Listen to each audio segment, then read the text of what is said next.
Segera download yang Quran disebut oleh Tadabbur, Al-Quran, dia meraih tafsir kebaikan. dalam genggaman Contoh, Anda. bulan Ramadan adalah bulan Al-Quran. Bismillahirrahmanirrahim. Assalamualaikum warahmatullahi wabarakatuh. Alhamdulillahi ala ihsani wa syukru lahu ala taufiqihi wa amtinani wa asyhadu an la ilaha illallah wahdahu la syarika lahu ta'ziman li sya'ni wa asyhadu anna Muhammadan abduhu wa rasuluhu da'ila ridwani. Allahumma salli alaihi wa ala alihi wa ashabihi wa ikhwani. Para ikhwan dan akhwat yang dirahmati Allah Subhanahu wa taala, pada kesempatan yang baik ini kita akan membahas tentang ayat teragung dalam Al-Qur'anul Karim, yaitu yang dikenal dengan ayatul kursi, ya. Di mana rata-rata kaum muslimin sudah menghafal ayat ini, ya. Sebagaimana tadi disebutkan, kita baca, ya, menjelang tidur, kemudian kita baca juga di antaranya setelah salat, ya. Ya, ayat ini adalah ayat yang disebut oleh Nabi sallallahu alaihi wasallam dengan a'dhamu ayatin fi kitabillah, ayat yang teragung dalam Al-Qur'anul Karim, ya. Yang terdiri atas 9 atau 10 jumlah kalimat, ya. Allahu la ilaha illa huwal hayyul qayyum. Allah tidak ada yang berhak disembah kecuali Allah, Al-Hayyu Al-Qayyum. Yang kedua, yang pertama tidak ada yang berhak disembah kecuali Allah. Yang kedua, Al-Hayyu Al-Qayyum, dialah Allah yang Maha hidup dan Maha tegak dan menegakkan yang lainnya. Kemudian yang ketiga, la ta'khudhuhu sinatu wala naum. Tidak ditimpa dengan ngantuk apalagi tidur. Kemudian yang keempat, lahu ma fis samawati wa ma fil ard. Bagi Allah seluruh yang di langit dan apa yang di bumi. Kemudian yang kalimat yang kelima, man dzalladzi yashfa'u indahu illa bi'idznih. Siapa yang bisa beri syafaat di sisinya kecuali dengan izin Allah Subhanahu wa taala. Ya'lamu ma baina aydihim wa ma khalfahum. Allah mengetahui apa yang di depan mereka dan apa di belakang mereka.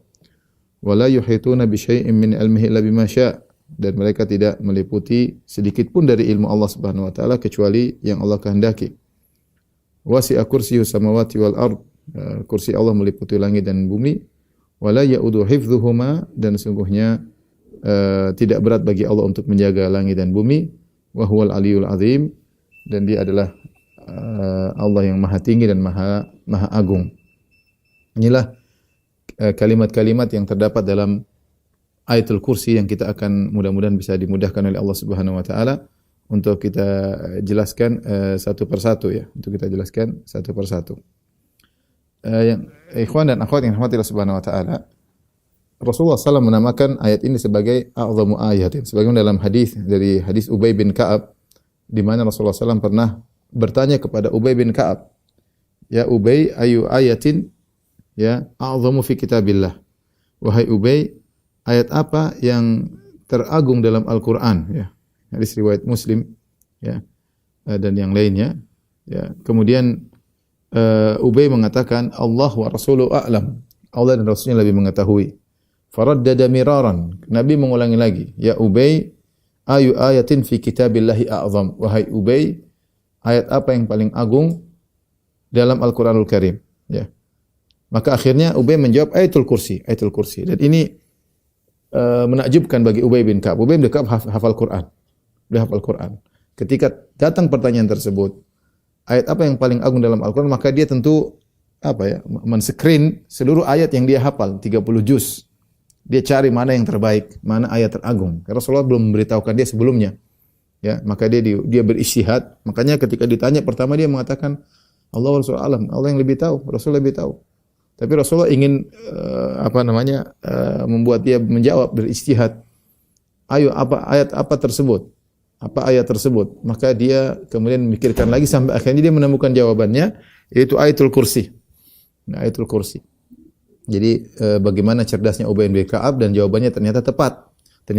Berarti dia men-screening 30 juz, ya, dari file yang ada dalam dadanya, kemudian dia keluarkan ayat tersebut. Jadi ini tidak gampang, ya. Apa makna paling agung? Dia harus cerdas memikirkan maksudnya agung apa. Terus ayat banyak sekali dalam Al-Qur'an, ya. Maknanya luar biasa semuanya, tapi ada yang teragung, dan ini menunjukkan cerdasnya Ubay bin Ka'ab. Makanya setelah itu Nabi sallallahu alaihi wasallam memuji beliau dengan mengatakan liyahnikal ilmu ya Abal Munzir, ya selamat dengan apa namanya, bahagialah dengan ilmu wahai Abal Munzir, wahai Ubay bin Ka'ab. Yaitu Nabi memujinya karena memuji ilmunya, bagaimana dia bisa memilih ayat teragung dan tepat. Memilih ayat teragung dan tepat. Padahal Rasulullah pertanyaan dari 30 juz mana ayat teragung, tidak gampang ya. Ya. Namun jawaban beliau tepat radhiyallahu taala anhu. Oleh karenanya para ulama menjelaskan ayat Al-Kursi disebut dengan ayat yang teragung ya. Ditinjau dari maknanya, kandungannya ya, dari kandungannya. Ini ayat murni berbicara tentang sifat-sifat Allah. Kita tahu Al-Qur'an semua ayat agung dalam Al-Qur'an. Tetapi sebagaimana akidah Ahlussunnah bahwasanya al-ayat mutafadilah. Ayat-ayat itu bertingkat-tingkat dari sisi kandungannya. Tidak sama antara ayat yang berbicara tentang sifat-sifat Allah dengan ayat berbicara tentang misalnya adab, tentang hukum misalnya. Semua adalah firman Allah, semua adalah kalamullah yang mulia. Tetapi ditinjau dari kandungannya, ya, bukan dari pembicaranya. Pembicaranya Allah Subhanahu wa taala, tidak ada bedanya satu dengan yang lain. Tapi ditinjau dari kandungannya, maka ayat teragung dalam Al-Qur'an adalah Ayatul Kursi, tidak lain karena kandungannya tentang khusus tentang sifat-sifat Allah. Sama seperti surat Al-Ikhlas. Surat Al-Ikhlas, Allah Subhanahu wa taala berfirman, "Qul huwallahu ahad, Allahus samad, lam yalid wa lam yulad wa lam yakul lahu kufuwan ahad." Adalah ayat surat yang luar biasa yang sampai disebutkan ta'dilu thulutsal Qur'an, sama seperti sepertiga Al-Qur'an. Siapa yang baca surat Al-Ikhlas seperti membaca sepertiga Al-Qur'an. Ayajizu ahadukum an yaqra thulutsal Qur'an? Apakah kalian tidak mau membaca sepertiga Al-Qur'an? Itu qul huwallahu ahad, Allahus samad dan seterusnya. Kenapa begitu agung surat Al-Ikhlas? Karena dia disebut dengan Al-Ikhlas karena ukhlisat, dia dimurnikan. Ukhlisat ini dimurnikan khusus membahas tentang sifat-sifat Allah. Padahal lafal Al-Ikhlas tidak ada dalam surat tersebut. Qul huwallahu ahad, Allahus samad, lam yalid wa lam yulad wa lam yakul lahu kufuwan ahad. Tidak ada kata Al-Ikhlas. Tidak ada. Tetapi makna surat ini khusus untuk ayat-ayat. Jadi surat ini menjadi surat yang agung sampai sepertiga Al-Qur'an. Nah, ayat yang paling agung dalam Al-Qur'an inilah dia, surat Al-Baqarah ayat 255, Ayatul Kursi. Karena seluruh isinya dari kalimat yang pertama sampai kalimat yang ke-9 atau yang ke-10 semuanya tentang keagungan Allah Subhanahu wa taala. Disebut dengan Ayatul Kursi ya karena dalam surat ini dalam ayat ini satu-satunya ayat yang menyebut tentang kursi. Satu-satunya ayat yang menyebut tentang kursi Allah Subhanahu wa taala, maka dikenal dengan Ayatul Kursi, Ayatul Kursi. Di antara keutamaan Ayatul Kursi tadi, barang siapa membacanya, man qara'aha fil lailah lam yazal alaihi minallahi hafiz wa la yaqrabu syaitan hatta yusbih. Siapa yang baca ayat kursi di suatu malam, maka Allah akan mengirim penjaga untuk menjaganya dan syaitan tidak mendekatinya sampai pagi hari ya. Kemudian tadi kita baca ayat kursi setelah salat, setelah zikir, baca Ayatul Kursi. Baik. Ini ayat intinya mengusir syaitan karena berisi tentang keagungan Allah Subhanahu wa taala. Kita akan membahas kalimat-kalimat yang terdapat dalam ayat ini. Yang pertama, Allahu la ilaha illahu, ya. Allah lah, tidak ada yang berhak disembah kecuali Allah Subhanahu wa taala. Ilah maksudnya tidak ada sesembahan. Ilah sebagaimana disebutkan dalam bahasa Arab, maknanya adalah ma'luh, seperti kitab maknanya maktub. Jadi fi'al wazannya tapi maknanya maf'ul. Jadi kalau kita artikan la ilaha artinya la ma'luha illahu, tidak ada yang berhak disembah kecuali Allah Subhanahu wa taala. Ini makna yang benar tentang la ilaha illallah, dimaknakan kepada tauhid al-uluhiyah, tentang peribadatan. Tidak ada yang berhak disembah kecuali Allah Subhanahu wa taala. Yang disembah banyak. Ada pohon disembah, ada batu disembah, ada berhala disembah, ada penghuni kubur disembah, ada malaikat disembah, ada nabi disembah, ya, ada hewan disembah, ya, sembahan banyak. Al-ma'budat, al-ma'luhat, al-alihah katsirah. Sesembahan banyak. Tapi yang berhak disembah cuma Allah Subhanahu wa taala, ya. Adapun mengartikan la ilaha artinya la qadir 'alal ikhtira', tidak ada yang mampu untuk mencipta kecuali Allah. Ini penafsiran yang kurang tepat. Penafsiran kurang tepat karena dibawakan kepada makna rububiyah, dan hal itu tidak menjadikan seorang kemudian Islam, ya. Karena orang-orang Nasara juga mengakui bahwasanya yang mencipta adalah Allah, Tuhan Bapa. Apalagi orang Yahudi juga mengakui bahwasanya yang menciptakan hanya Allah semata. Ya. Mereka mengakui yang menciptakan hanya Allah semata. Ya. Orang-orang musyrikin Arab juga mengakui. Wala in sa'altahum man khalaqas samawati wal ardh la yaquluna Allah. Kalau kau bertanya kepada mereka siapa ciptakan langit dan bumi, kata mereka Allah Subhanahu wa taala. Bahkan orang-orang musyrikin Arab mereka berhaji, mereka umrah, mereka tawaf. Jadi kalau diartikan la ilaha illahu, tidak ada yang menciptakan kecuali Allah, maka ini tafsiran benar tapi tidak pas untuk kalimat la ilaha illallah. Secara bahasa tidak tepat, secara makna tidak tepat. Secara bahasa ilaha artinya makluh, ya. Sebenarnya disebutkan ahli bahasa, ya. Dan saya sudah sebutkan dalam buku saya yang baru tentang rukun iman, ya. Ya, bahwasanya secara bahasa ilah artinya makluh, yaitu tidak ada yang berhak disembah. Bukan tidak ada yang bisa menciptakan kecuali Allah. Karena kalau kita artikan tidak ada yang menciptakan kecuali Allah, maka ini secara bahasa salah dan secara makna juga tidak tepat, karena hal ini juga diakui oleh orang-orang musyrikin, baik Nasara maupun Yahudi maupun musyrikin Arab. Mereka juga mengakui tidak ada yang mencipta kecuali Allah. Jadi yang benar la ilaha illallah, tidak ada yang berhak diibadahi kecuali Allah. Tidak boleh berdoa diserahkan ibadah kecuali hanya Allah. Iyyaka na'bud, hanya kepada Engkau lah kami beribadah. Doa hanya kepada Allah, bernadar hanya kepada Allah, menyembelih hanya kepada Allah, tawakal hanya kepada Allah, dan semua ibadat hanya kepada Allah Subhanahu wa taala. Makanya wa anna ma yad'una min dunihi huwal batil. Kata Allah, dan semua yang disembah selain Allah, maka itulah ilah yang batil. Ya, mau yang disembah malaikat, mau yang disembah nabi, mau Nabi Isa, mau Nabi Muhammad, disembah orang saleh, mau disembah apalagi yang disembah adalah batu, pohon, hewan, ini lebih parah lagi.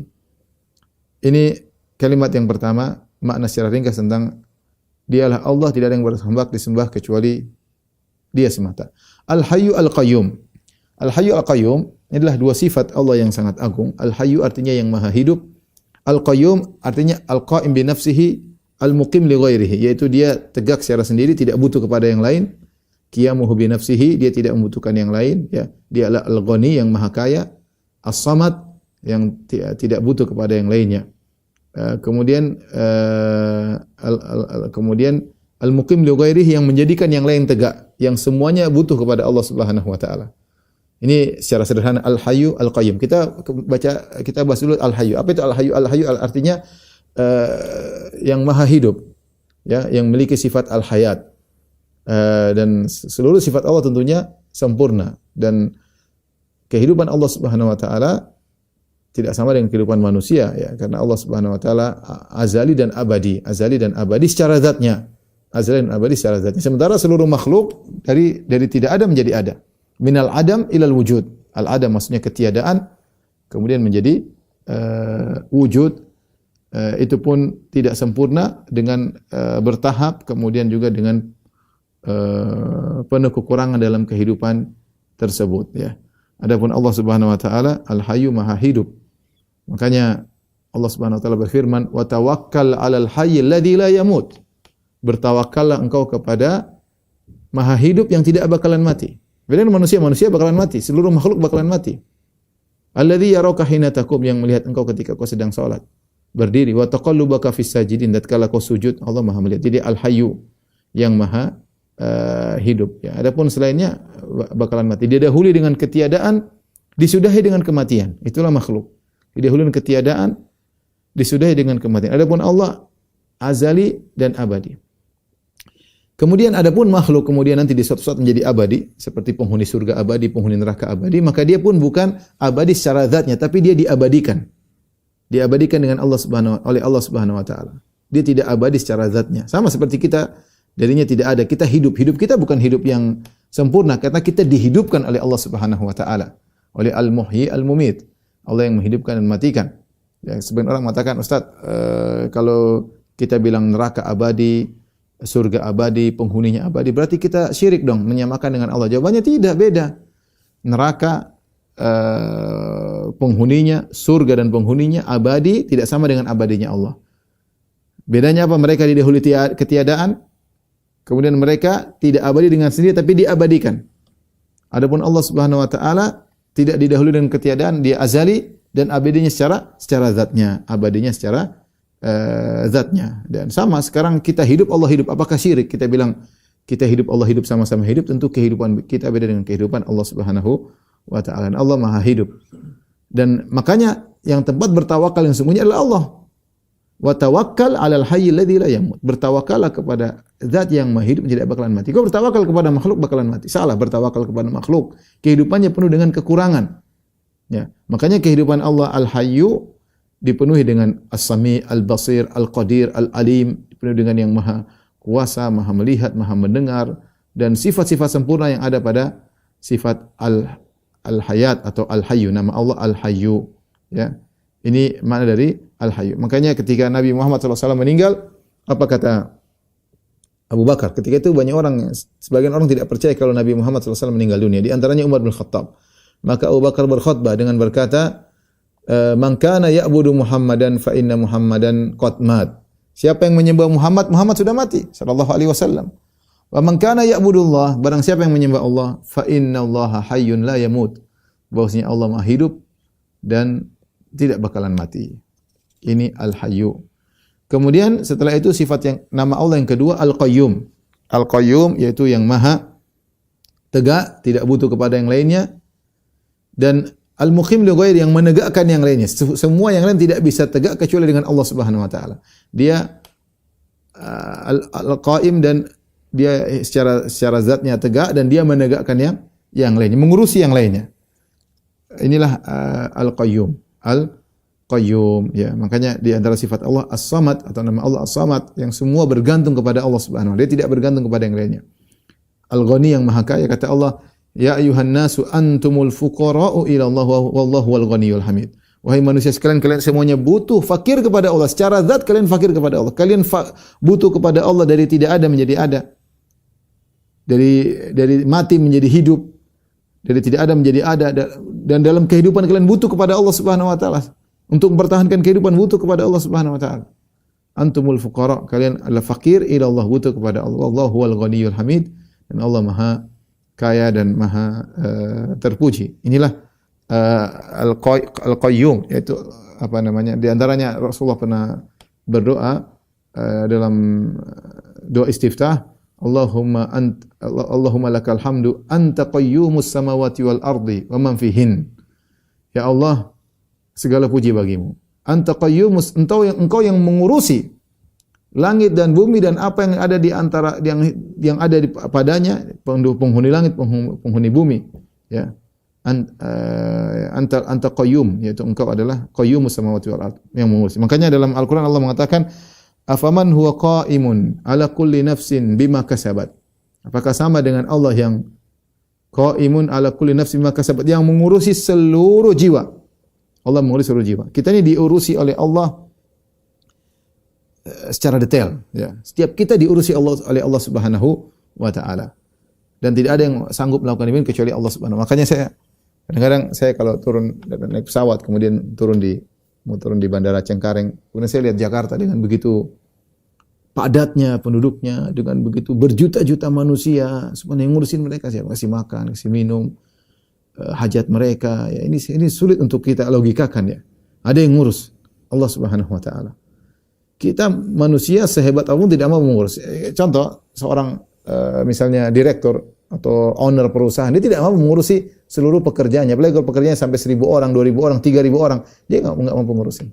Dia nggak mampu ngurusin. Kita manusia subhanallah diurusin, ya, diurusin. Ya, sampai banyak kejadian-kejadian menunjukkan kita diurusi oleh Allah secara person-person. Kita berdoa Allah kabulkan. Kita dalam kondisi terdesak tiba-tiba dimudahkan urusannya. Benar-benar kita diurusi oleh Allah Subhanahu wa taala. Masing-masing kita merasakan. Masing-masing kita merasakan, ya. Dan banyak contoh-contohnya, tapi intinya membuktikan Allah mengurus kita secara person-person. Detail, ya. Raja enggak mungkin ngurusin semua. Dia paling ngurusin suruh menteri-menterinya. Menterinya pun enggak bisa ngurusin, paling suruh wakil-wakil yang ngurusin, dapat pelaporan secara global. Adapun Allah ngurusin seluruh makhluknya. Lihat begitu banyak. Anta qayyumus samawati wal ardi wa man fihin. Engkau pengurus langit dan bumi dan apa yang ada di atasnya.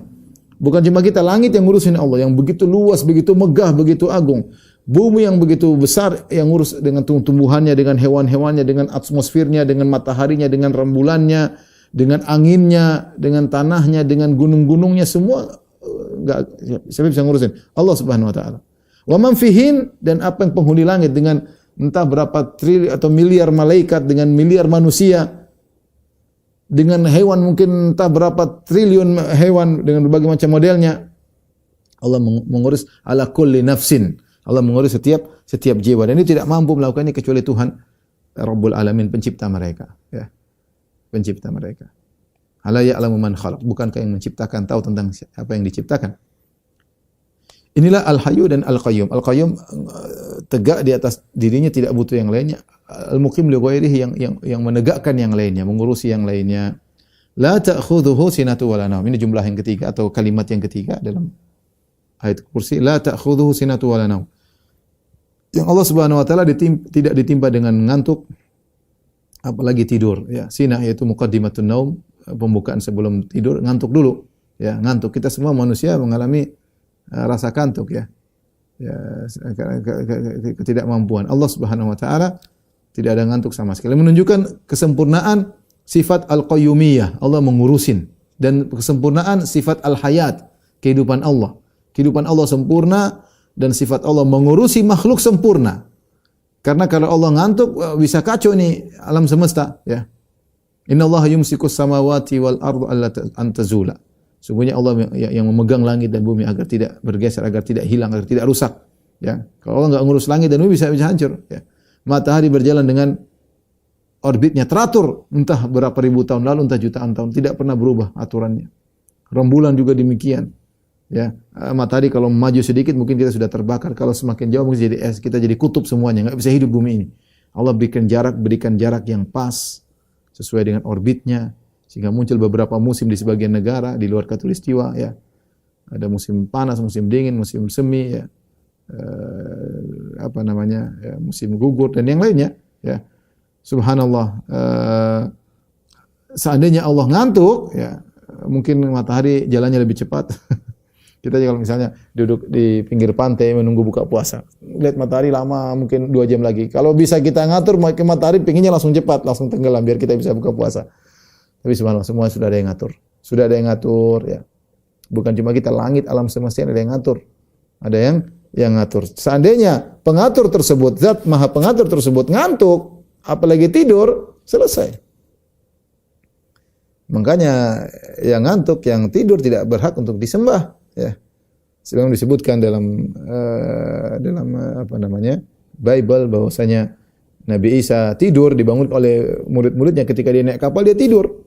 Tidur, gimana kalau Tuhan, gimana tidur, ya? Gimana mau mengatur alam semesta kalau tidur, ya? Dibangunkan enggak bangun, akhirnya terbangun juga. Ya, ini di antara kesempurnaan sifat Allah Subhanahu wa taala. Jadi sifat ditolak, nafikan sinah dan naum, ngantuk dan tidur. Dalam kaidah Ahlussunnah wal Jamaah, jika ada sifat manfiyah, itu sifat yang dinafikan, maka melazimkan lawannya yang sempurna. Ya. Jadi kita mengatakan Allah tidak tidur dan Allah tidak ngantuk, maksudnya apa? Maksudnya Allah Maha terjaga. Maksudnya Allah Maha mengurusi alam semesta. Allah Maha mengurusi manusia. Sebagaimana kehidupan Allah yang sempurna. Kehidupan Allah yang sempurna. Di antara sebab kenapa Ayatul Kursi disebut dengan a'dhamu ayatin fi kitabillah, ayat yang terang dalam Al-Qur'an, karena di situ terkandung disebut 2 nama Allah yang agung, yaitu Al-Hayyu Al-Qayyum. Al-Hayyu dan Al-Qayyum, yang Maha hidup dan Maha tegak dan mengurusi, ya. Dan 2 nama ini Al-Hayyu Al-Qayyum disebutkan dalam 3 tempat dalam Al-Qur'an. Yang pertama dalam surat Al-Baqarah dalam Ayatul Kursi, kemudian dalam surat Ali Imran, di awal surat Ali Imran, Alif Lam Mim, Allahu la ilaha illa huwal hayyul qayyum. Kemudian juga dalam surat Toha, kata Allah, wa anatil wujuhu lil hayyil qayyum. Ya, ini 2 nama yang sangat agung yang para ulama menjelaskan, di antaranya Ibnu Qayyim rahimahullahu taala, Al-Hayyu adalah sumber dari segala sifat-sifat zatiyah. Al-Qayyum adalah sumber dari segala sifat-sifat fi'liyah, ya, sifat-sifat fi'liyah. Sifat zatiyah seperti Maha mendengar, Maha melihat, ilmu, tentang maha hikmah. Ini semua kembali kepada ilmu, maha mendengar, maha melihat, kemudian maha berbicara. Ini kembali kepada Al-Hayyu. Jadi kehidupan Allah sempurna beserta dengan sifat-sifat yang lainnya. Adapun Al-Qayyum berkaitan dengan sifat-sifat fi'liyah, itu Allah Al-Mumit, Al-Muhyi, yang menghidupkan, mematikan, memberi rezeki, berkaitan dengan urusan makhluk. Semuanya kembali kepada nama Al-Qayyum. Ya, nama Al-Qayyum. Yang Al-Hayyu Al-Qayyum kembali kepada Allah. Al-Hayyu Al-Qayyum kembali kepada Allah. Namun Al-Hayyu adalah semua sifat-sifat dzatiyah kembali kepada Al-Hayyu untuk menjelaskan tentang kesempurnaan zat Allah, kesempurnaan kehidupan Allah. Adapun Al-Qayyum semua sifat-sifat fi'liyah yang berkaitan dengan makhluk, ya, mencipta, memberi rezeki, mematikan, dan macam-macamnya, rahmat, kemudian Allah misalnya merahmati dan lain-lainnya, itu semua kembali kepada Al-Qayyum. Memberi hukuman, memberi nikmat, itu semua kembali kepada Al-Qayyum berkaitan dengan mengurusi. Ini logika sederhananya. Dari sini kita tahu dua nama ini dua nama yang agung. Tidak ada sifat-sifat fi'liyah kecuali untuk menjelaskan kesempurnaan Al-Qayyum yang maha ngurusi, yang maha tegak dan ngurusi makhluk-makhluknya. Tidak ada sifat-sifat dzatiyah, si maha mendengar, maha melihat, kecuali untuk menjelaskan kesempurnaan kehidupan Allah Subhanahu wa taala. Maka jadilah dua nama ini sumber dari nama-nama Allah yang lainnya, sehingga jadilah ayat ini termasuk ayat yang paling adalah ayat teragung dalam Al-Qur'an, di antaranya sebabnya ini. La ta'khudhu sinatu wala naum, tidak tidur dan tidak ngantuk, sudah kita jelaskan tadi. Kita lanjut pada kalimat yang keempat, atau jumlah yang keempat. Lahu ma fis samawati ma fil ard. Hanya milik Allah lah apa yang di langit dan apa yang di bumi. Semua di alam semesta ini milik di langit dan di bumi adalah milik Allah Subhanahu wa taala. Di sini lahu didahulukan, ya. Ya, khabar didahulukan. Asalnya dalam bahasa Arab ma fis samawati ma fil ardi lahu. Apa yang di langit dan apa yang di bumi milik Allah. Asalnya demikian susunannya. Kalau kita mengatakan subjek, predikat, objek, maksudnya ma fis samawati ma fil ardi lahu, yang di langit dan di bumi milik Allah. Tetapi ketika milik Allah didepankan, ada makna hanya milik Allah yang di langit dan di bumi. Semua ini hanyalah milik Allah Subhanahu wa taala. Dan ma di sini adalah ma al-mausulah, memberikan keumuman semua yang di langit. Langitnya, kemudian malaikatnya, semua benda-benda langit, semua yang di langit milik Allah. Ma fil ardi, semua yang di bumi. Lautnya, hewan-hewannya, tumbuhannya, semuanya milik Allah Subhanahu. Kenapa? Allah yang ciptakan. Tidak ada yang ikut serta dengan Allah dalam menciptakan alam semesta. Ya. Tidak ada. Tidak ada yang bersama Allah. Makanya Allah mengatakan, ya ayuhan nasu dhuriba mathalun fastami'u la innal ladzina tad'una min dunihi la yakhluquna dzubaban wa la yajtama'u la. Wahai manusia sekalian, dibuat perumpamaan bagi kalian. Sungguhnya yang kalian sembah selain Allah tidak bisa menciptakan lalat meskipun mereka bersatu padu menciptakan lalat. Tidak mungkin. Lalat yang kita bilang hewan yang hina tapi sempurna dalam bentuknya sebagai lalat, dia sempurna dengan mata fasetnya, dengan gerakan sayapnya, dengan lincahnya semua. Satu alam semesta mau ciptakan lalat dengan ada nyawanya tidak bakalan mampu. Jangankan lalat, kata Allah dalam hadis qudsi, wal yakhluqu habbatan. Suruh mereka ciptakan biji, kalau ditanam tumbuh enggak bisa. Ciptakan enggak bisa. Yang menciptakan semuanya Allah, bukan dia yang menciptakan, maka dia yang menguasai. Makanya Allah mengatakan walladzina tad'una min dunihi ma yamlikuna min qitmir. Yang kalian sembah selain Allah Subhanahu wa taala tidak memiliki qitmir. Ya. Qitmir, ya. Yaitu bagian daripada biji korma. Qitmir adalah bagian daripada biji korma, ya. Itu selaput yang ada di biji korma itu tidak ada yang mereka bukan milik mereka, karena yang ciptakan Allah Subhanahu wa taala. Siapa yang bisa ciptakan korma? Subhanallah, korma dalamnya ada bijinya, kemudian di biji tersebut ada lapisannya dan ada fatilahnya, ada macam-macam, yaitu semua Allah ciptakan dengan keagungan Allah Subhanahu wa taala. Itu milik Allah Subhanahu wa taala. Maka kita semuanya adalah milik Allah. Semua di langit dan bumi adalah milik Allah. Di sini Allah mengatakan fis samawat, dan kita tahu langit ada 7. Ada 7 tingkatan. Dan ini membantah sebagian orang yang mengatakan langit tidak ada, kata mereka di atas itu enggak ada sesuatu, hanya sekedar ruang hampa yang tidak ada penghujungnya. Kita bilang tidak. Allah Subhanahu wa taala menciptakan langit sab'an shidada, ya. 7 langit yang kuat, yang kokoh, 7 lapis, ya. 7 lapis. Dan Allah sering menyebutkan tentang agungnya, keagungan Allah dengan masalah langit.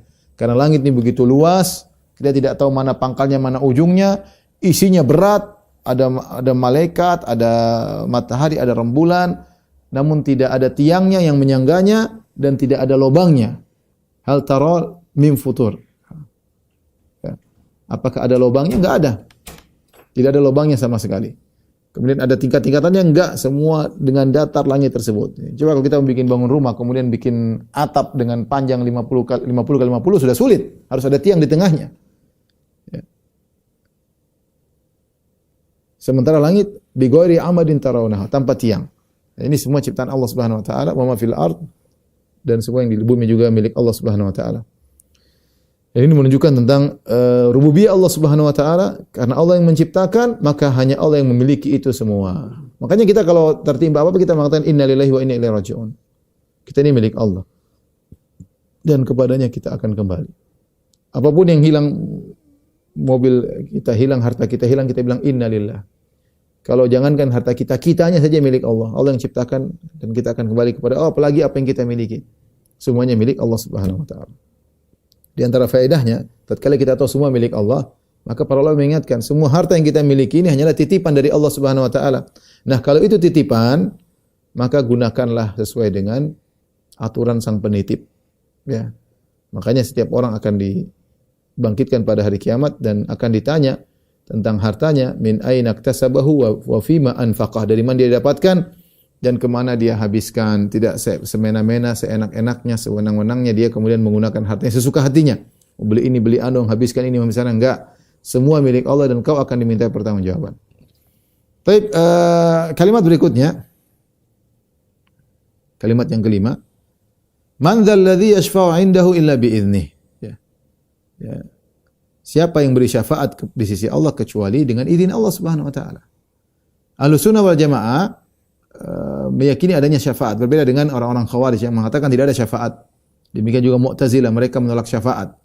Mereka menolak syafaat, ya. Mereka menolak syafaat. Mu'tazilah dan Khawarij menolak syafaat. Makanya mereka meyakini kalau sudah masuk neraka tidak ada namanya keluar dari neraka. Sudah.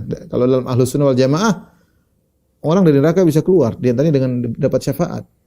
Syafaat malaikat, syafaat para nabi, syafaat kaum mukminin, juga syafaat dari anak-anak mereka misalnya. Ya, dengan syafaat mereka bisa keluar dari neraka jahanam. Makanya disebutkan ada penghuni neraka yang akhirnya masuk surga, yang disebut dengan jahannamiyun, yaitu kalau bahasa kita apa namanya, alumni jahannam. Alumni jahannam kemudian masuk ke dalam surga. Allah berikan mereka kenikmatan sehingga mereka dulunya merasakan pedihnya azab di neraka, kemudian mendapat syafaat, kemudian masuk ke surga. Syafaat berbagai macam modelnya. Ada syafaat ditingkatkan kedudukan di surga. Ada syafaat orang yang tadinya harusnya masuk neraka enggak jadi masuk neraka. Dan banyak bentuk-bentuk syafaat yang sudah kita bahas dalam pembahasan yang lain, ya. Tapi intinya syafaat itu ada. Makanya Allah mengatakan, "Man dzalladzi yashfa'u 'indahu illa bi'idnih." Tidak ada yang bisa beri syafaat di sisi Allah kecuali dengan izin Allah. Syafaat tersebut harus di sisi Allah. Tidak asal syafaat sendiri-sendiri, asal syafaat enggak. Di sisi Allah dengan izin Allah Subhanahu wa taala. Dan yang diizinkan harus yang bertauhid. Ya. Wala yashfa'una illa liman irtada. Allah berbicara tentang malaikat, kata Allah malaikat tidak bisa beri syafaat kecuali yang Allah ridhai. Wa kam min malakin fis samawati la tughni syafa'atuhum syai'an illa min ba'di ay ya'dzana Allahu liman yasha'u wa yarda. Betapa banyak malaikat di langit, syafaat mereka tidak bermanfaat. Dalam surat An-Najm kata Allah. Tidak bermanfaat syafaat mereka kecuali setelah izin Allah Subhanahu wa taala dan kepada siapa yang Allah ridhai. Izin Allah dulu baru kepada siapa yang Allah ridhai, ya. Oleh karenanya kalau Anda ingin dapat syafaat, bertauhidlah. Kalau tidak bertauhid percuma, tidak dapat syafaat. Ibrahim alaihissalam tidak bisa beri syafaat kepada bapaknya. Nuh alaihissalam tidak bisa beri syafaat kepada anaknya, pada istrinya enggak bisa. Ya. Muhammad sallallahu alaihi wasallam tidak bisa beri syafaat kepada kerabatnya yang meninggal dalam kondisi musyrik. Makanya ketika Abu Hurairah berkata, "Ya Rasulullah, man as'adun nasi bi syafaatika yaumil qiyamah?" Siapa orang paling bahagia mendapat syafaat pada hari kiamat kelak? Kata Nabi sallallahu alaihi wasallam, "Man qala ila Allah khalisan min qalbihi," yaitu orang yang mengucapkan la ilaha illallah dengan ikhlas. Nabi sallallahu alaihi wasallam mengatakan, wa inni ikhtaba'tu da'wati syafa'atan li ummati yaumal qiyamah fahiya na'ilatun insyaallah man mata min ummati la yusyriku billahi syai'a. Aku sembunyikan atau aku tunda doaku yang pasti dikabulkan pada hari kiamat kelak sebagai syafaat bagi umatku pada hari kiamat, dan syafaat ini akan mengenai siapapun dari umatku yang meninggal la yusyriku billahi syai'a, tidak berbuat syirik sama sekali. Jadi kalau Anda ingin mendapatkan syafaat Nabi paling banyak, yaitu jangan berbuat syirik. Kita boleh berdoa kepada Allahumma syafi' Muhammadan fiyya. Ya Allah, berilah izin kepada Rasulullah untuk beri syafaat kepada kita. Ya, bukan kita minta syafaat kepada Nabi sallallahu alaihi wasallam, enggak. Ya. Orang-orang mukminin juga bisa beri syafaat pada hari kiamat kelak, tapi kita tidak datang ke kuburannya, berilah syafaat kepadaku. Anak kecil juga bisa beri syafaat, bukan kita pergi ke kuburan anak kecil bilang beri syafaat kepadaku. Tapi minta kepada Allah Subhanahu wa taala agar mengizinkan kepada orang-orang beriman untuk beri syafaat. Makanya Al-Qur'an datang pada hari kiamat. Al-Qur'an berkata, "Ya Rabbi mana'tuhu minan naum, fasyafi'ni fihi." Ya Rabbku, aku telah mencegah orang ini dari tidur malam, dia baca Quran. Izinkanlah aku untuk beri syafaat kepadanya. Izinkanlah beri syafaat kepadanya. Minta izin dulu. Ya, minta izin kepada Allah. Makanya hari tersebut hari yang sangat dahsyat. Enggak ada yang berani bicara, ya, kecuali dengan izin Allah Subhanahu wa taala. Tidak ada yang bisa beri syafaat tiba-tiba, harus minta izin dulu. Maka sebagian orang terlalu pede, kemudian berbicara, ya kalau kita baca orang-orang sufi ya mereka terlalu pede ya. Sebagian mereka terlalu pede, kemudian mengatakan macam-macam lah pernyataan mereka, seperti saya tidak akan masuk surga kecuali murid-muridku masuk duluan misalnya, ya. Saya ngatur-ngatur masalah surga. Hari kiamat bukan hari yang gampang, hari yang sangat dahsyat. Seorang aja para nabi jadi pada takut dengan diri mereka, dengan kondisi mereka. Bagaimana dengan kita yang penuh dengan dosa dan kemaksiatan? Allah musta'an. Jadi ada syafaat, tapi harus dengan izin Allah dan di sisi Allah Subhanahu wa taala. Kemudian yang berikutnya, yang keenam, kalimat yang keenam, ya'lamu ma baina aydihim wa ma khalfahum. Allah mengetahui apa yang di depan mereka dan apa yang belakang mereka. Itu Allah Maha mengetahui segala apa yang mereka lakukan. Ya'lamu kha'inatal a'yun wa ma tukhfis sudur. Allah mengetahui lirikan mata mereka dan Allah mengetahui isi hati mereka. Ya'lamu ma baina aydihim wa ma khalfahum. Allah tahu apa yang telah terjadi dan apa yang akan terjadi. Bisa diartikan ma baina aydihim, yaitu di depan mereka, itu Allah tahu apa yang di masa depan. Wa ma khalfahum, Allah tahu juga apa yang telah masa lalu. Karena semua sudah ditakdirkan oleh Allah Subhanahu wa taala, sudah tercatat di Lauhil Mahfuz. Ya, Allah tahu apa yang telah terjadi, apa yang sedang terjadi dan apa yang akan terjadi. Allah tahu semuanya. Allah juga tahu apa yang tidak terjadi. Seandainya terjadi seperti apa, Allah juga tahu, ya. Ya. Lau kharaju fikum ma zadukum illa khabala wala awdahu khilalakum. Kata Allah, seandainya orang munafik itu keluar bersama kalian, mereka akan bikin masalah dalam peperangan. Akhirnya mereka tidak keluar. Jadi sesuatu yang tidak terjadi. Kalau terjadi seperti apa, Allah juga tahu. Ini adalah sifat Allah yang maha, sifat ilmu Allah yang maha mengetahui segalanya, ya, berkaitan dengan makhluk-makhluknya. Ya'lamu ma baina aydihim wa ma khalfahum. Allah mengetahui apa di depan mereka dan di belakang mereka. Itu Allah Maha mengetahui segalanya. Kemudian wala yuhituna bi syai'in min ilmihi illa bima syaa. Dan mereka tidak meliputi sedikit pun dari ilmunya kecuali apa yang Allah kehendaki.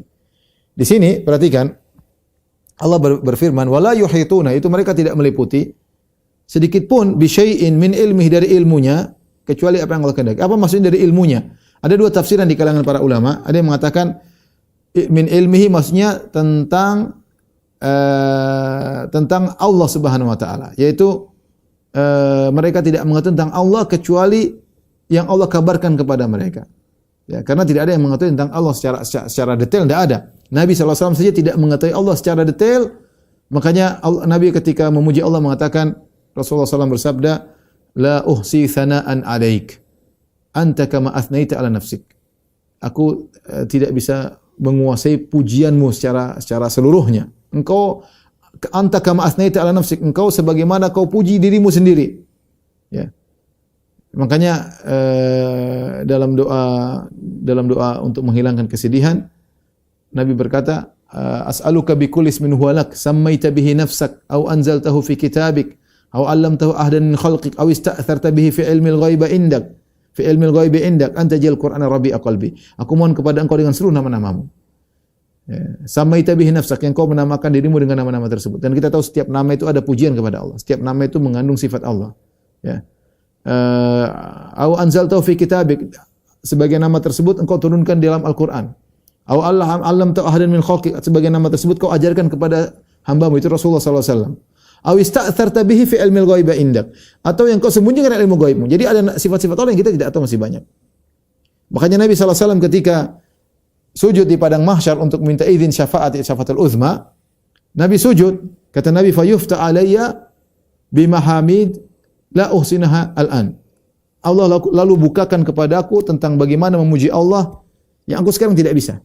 Tapi nanti Nabi diajarkan oleh Allah bagaimana memuji Allah ketika Nabi sujud di padang mahsyar untuk terjadi syafaatul uzma. Jadi benar kata Allah, wala yuhituna bi syai'in min ilmi. Mereka tidak bisa mengetahui tentang Allah, tidak bisa meliputi ilmu mereka tentang Allah kecuali yang Allah izinkan. Makanya hari kiamat ketika orang-orang beriman melihat Allah, Allah berkata, la tudrikul absar wa huwa yudrikul absar. Pandangan mereka tidak bisa meliputi Allah. Allah begitu maha besar. Mereka melihat Allah, tapi mereka tidak bisa meliputi Allah. Karena Allah maha besar. Demikian juga ilmu tentang Allah, kita sangat terbatas tentang Allah, kecuali yang Allah izinkan. Ini tafsiran pertama berkaitan tentang ilmu tentang Allah. Artinya, wala yuhituna bi syai'in min ilmihi. Bahwasanya mereka tidak meliputi ilmu tentang Allah, kecuali yang Allah kasih tahu. Tafsiran kedua, wala yuhituna bi syai'in min ilmihi, artinya mereka tidak punya ilmu yang Allah ajarkan kepada mereka. Mereka tidak punya sedikit pun ilmu Allah. Ya, itu ilmu apa saja kecuali yang Allah ajarkan kepada mereka, yang Allah kehendaki. Ya, kita tahu ilmu kita sangat terbatas. Kalau Allah tidak ajarkan kepada manusia, manusia tidak punya ilmu. Manusia tidak punya ilmu, dan ilmu manusia, ya, wa ma utitu minal ilmi illa qalila. Kalian tidak diberi ilmu kecuali hanya sedikit. Dan kita mengalami kemajuan ilmu dan teknologi, tapi secara sains, secara perlahan, kemudian naik, kemudian seperti itu. Ya, tapi itu semua Allah berikan secara bertahap. Bandingkan 100 tahun lalu dengan sekarang, ilmu manusia lebih tinggi daripada 100 tahun yang lalu. Ya. Allah tidak langsung kasih semuanya, pelan-pelan. Sesuai dengan yang Allah kehendaki, dengan hikmah yang Allah kehendaki. Dan semua Allah sudah, subhanallah, Allah sudah siapkan alam semesta ini dengan ada metalnya, dengan ada oksigennya, dengan ada lautnya. Sehingga kemudian ilmu manusia mulai berkembang, Allah ajarkan, mulai ditemukanlah kapal, mulai ditemukan pesawat, mulai ditemukan energi. Ini semua menunjukkan ada Tuhan. Tidak mungkin kebetulan ada minyak bumi, enggak kebetulan klop dengan mobil, klop dengan ini, klop dengan kebutuhan manusia, enggak mungkin. Karena fasilitas ini Allah siapkan untuk manusia. Hanya saja ilmu mereka dibuka sedikit demi sedikit. Sesuai dengan kehendak Allah. Tapi mereka tidak akan meliputi, ilmu mereka tidak akan meliputi segalanya. Yang mereka diberikan seluruh total ilmu ini cuma sedikit. Wa ma utitum minal ilmi illa qalila. Kalian tidak diberi ilmu kecuali cuma sedikit. Makanya ketika mereka bertanya tentang ruh, wa yas'alunaka 'anir ruh. Qulir ruhu min amri rabbi. Mereka bertanya kepada engkau tentang ruh, katakanlah ruh urusan Rabbku. Ilmu kita masih sangat sedikit, ya. Banyak hal yang kita tidak ketahui, apalagi ruh aja dalam tubuh kita tidak tahu hakikatnya seperti apa. Apalagi kalau kita bicara alam jin, alam malaikat, ya. Dan masih banyak hal yang ilmu kita sangat cetek, sangat sedikit. Maka seorang jangan sampai angkuh, ya. Kemudian yang berikutnya,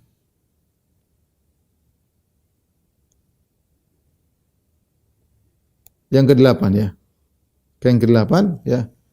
Allahu la ilaha illahu, kalimat pertama, Al-Hayyul Qayyum, kalimat yang kedua, la ta'khudhu sinatun wa la naum, kalimat yang ketiga, lahu ma fis samawati ma fil ard, kalimat yang keempat, man dzal la yashfa'u indahu illa bi idznihi, yang kelima, ya'lamu ma baina aydihim wa ma khalfahum, yang keenam, wa la yuhituna bi syai'in min ilmihi illa bima syaa', yang ketujuh, yang sekarang ke-8, wasi'a kursiyuhu samawati wal ard, kursi Allah meliputi langit dan bumi.